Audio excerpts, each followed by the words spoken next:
Assalamualaikum warahmatullahi wabarakatuh. Bagaimana kabar kalian hari ini anak-anak? Ibu berharap semoga kalian tetap berada dalam keadaan sehat. Berjumpa lagi bersama Ibu Putrimita Nur Fauziah.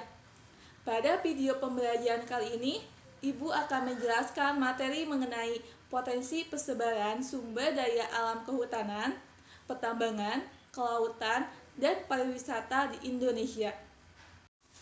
Indonesia merupakan salah satu negara yang memiliki potensi dan persebaran sumber daya alam yang sangat besar, baik itu kehutanan, pertambangan, kelautan, dan pariwisata.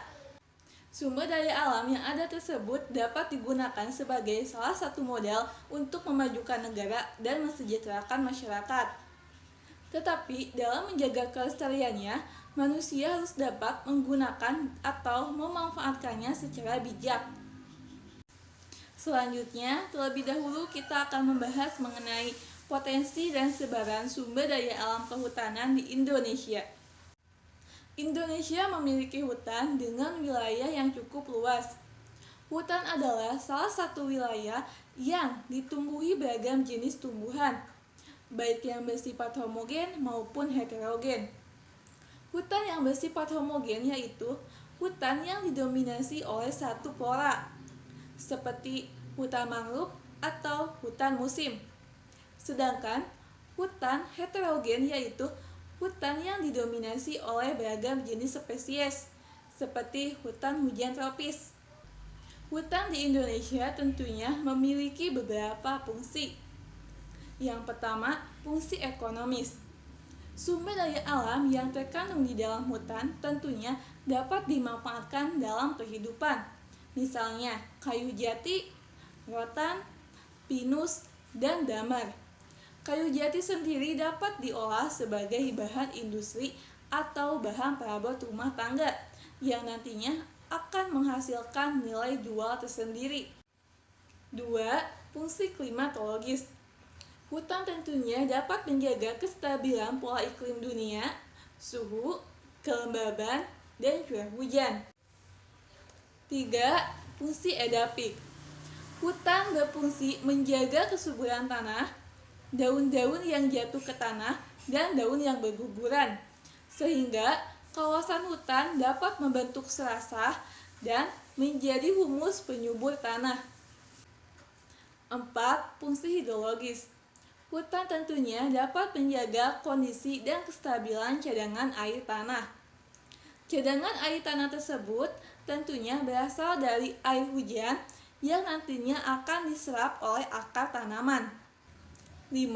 Fungsi konservasi. Hutan dapat menjaga kelestarian alam.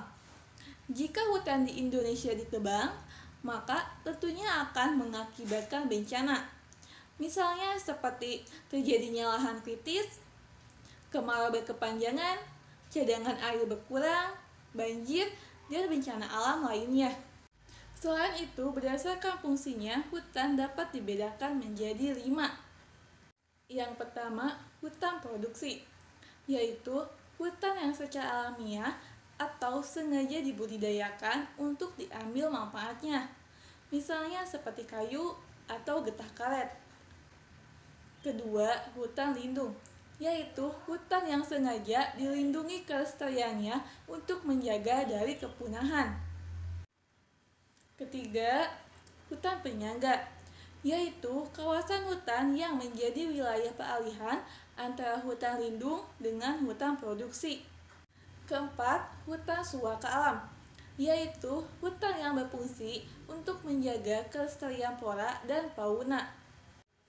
Kelima, hutan wisata, yaitu hutan yang secara khusus difungsikan bagi sektor pariwisata. Selanjutnya, kita akan membahas mengenai potensi dan sebaran sumber daya pertambangan di Indonesia.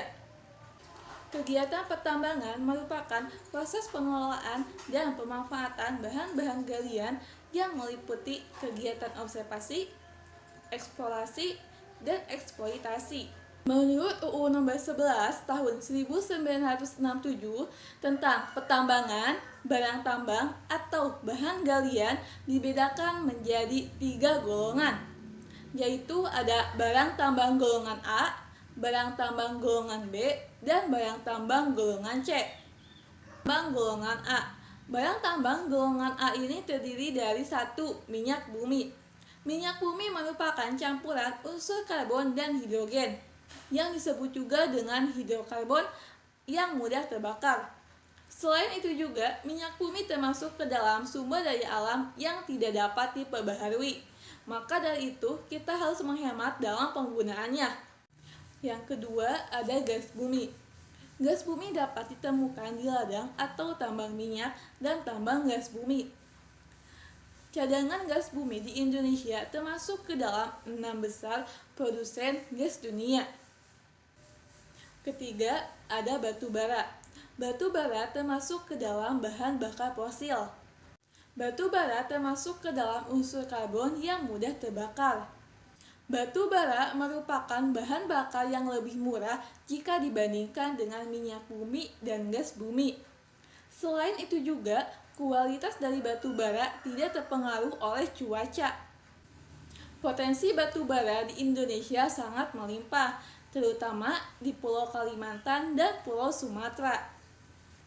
Pada skala besar, batu bara dapat digunakan sebagai pembangkit listrik tenaga uap atau PLTU dan bahan bakar industri pengganti bahan bakar minyak atau BBM. Yang keempat, ada nikel. Nikel digunakan sebagai paduan logam yang banyak digunakan pada berbagai jenis logam. Negara utama tujuan ekspor nikel adalah negara Jepang. Yang kelima, ada timah putih. Timah merupakan logam berwarna putih keperakan dengan kekerasan yang rendah. Timah memiliki sifat konduktivitas panas dan listrik yang tinggi, serta memiliki sifat mengkilap dan mudah dibentuk. Kegunaan timah yaitu untuk bahan baku logam pelapis, solder, bahan pembuatan kaleng, mata peluru, dan pipa. Barang tambang golongan B. Barang tambang golongan B ini terdiri atas yang pertama ada emas. Emas termasuk ke dalam logam mulia yang banyak sekali disukai oleh masyarakat. Selain itu juga, emas banyak digunakan sebagai barang perhiasan, cenderamata, dan cadangan devisa bagi negara. Potensi endapan emas banyak sekali terdapat di pulau-pulau besar Indonesia. Yang kedua ada perak. Perak merupakan hasil sampingan dari pengelolaan biji emas dan tembaga. Perak memiliki sifat yang lunak, sehingga mudah sekali untuk dicetak, dibentuk, dan ditarik. Selain itu juga, perak memiliki warna putih yang mengkilat, suka teroksidasi, dan memiliki daya hantar listrik. Perak digunakan untuk perhiasan, kerajinan tangan, pelapis logam, mata uang, campuran logam, dan industri alat-alat listrik. Selain itu juga, pendambangan perak di Indonesia terdapat di Banten, yaitu di Cikotok, dan di Riau, yaitu di Sungai Sangihe. Yang ketiga ada platina. Platina memiliki ciri-ciri berwarna putih keperakan hingga abu-abu kehitaman, mudah ditempa, tidak mudah berkarat, dapat dilenggangkan, dan sukar dicairkan. Platina banyak digunakan untuk perhiasan, alat kedokteran, dan peralatan telekomunikasi. Di Indonesia, biji platina dapat ditemukan di Riau, yaitu di Bengkalis, dan di Kalimantan Selatan, yaitu di Martapura. Yang keempat ada intan. Intan merupakan satu-satunya jenis batu permata yang hanya memiliki satu unsur, yaitu karbon. Intan terbentuk jauh di dalam bumi sekitar 95 km atau dengan suhu 1500 sampai 2000 derajat Celcius. Intan muncul ke permukaan bumi karena akibat proses tektonik berupa pengangkatan lapisan bumi. Di Indonesia, intan banyak terdapat pada endapan aluvial. Selain itu juga, intan Indonesia sangat terkenal paling keras dan paling berat di dunia. Yang kelima ada belerang. Belerang merupakan mineral yang dihasilkan oleh proses vulkanisme. Belerang banyak digunakan untuk industri pupuk, kertas, cat, plastik, bahan sintesis, minyak bumi, industri karet dan ban, industri gula pasir, industri kimia, bahan peledak, petenunan, film dan fotografi. Yang keenam ada besi. Besi merupakan logam yang paling banyak terdapat di lapisan litosfer setelah aluminium. Besi digunakan untuk alat pertanian, industri, mesin, dan bangunan. Biji besi banyak terdapat di daerah sedimentasi dan magmatik. Yang ketujuh ada tembaga. Tembaga merupakan barang tambang yang terbentuk dari larutan hidrotermal. Tembaga jika digabungkan dengan besi maka akan menjadi perunggu. Logam tembaga banyak sekali digunakan dalam industri peralatan listrik. Yang terakhir ada bauksit. Bauksit merupakan jenis mineral aluminium hidroksida. Bauksit terjadi karena proses pelapukan batuan granit. Barang tambang golongan C. Barang tambang golongan C ini terdiri dari yang pertama ada pasir vulkanik. Pasir vulkanik merupakan barang tambang yang berupa bahan lepas berukuran pasir yang terbentuk dari lapisan gunung api. Yang kedua ada obsidian. Obsidian merupakan bahan galian yang berupa batuan beku luar. Obsidian termasuk batuan yang keras dan memiliki warna yang indah bermacam-macam, dari mulai putih, abu, hijau, dan hitam. Obsidian banyak digunakan sebagai bahan batuan mulia dan hiasan bangunan. Yang ketiga ada batuan granit, yaitu batuan beku dalam karena terbentuk jauh berada di dalam bumi. Warna dari batu granit ini bervariasi, tergantung mineral penyusunnya, seperti kehijauan, abu-abu, dan coklat. Batu granit banyak digunakan sebagai bahan bangunan, seperti lantai dan ornamen dinding. Yang keempat ada marmer. Marmer disebut juga batu pulang yang terbentuk dari proses metamorfosis batu gamping. Marmer merupakan batuan yang indah dengan garis-garis khas. Marmer sendiri sangat rentan terhadap air hujan dan air asam, sehingga harus terlindungi dari sinar matahari dan air hujan. Yang kelima ada kaolin. Kaolin merupakan batuan yang tersusun dari mineral lempung dengan kandungan besi yang rendah.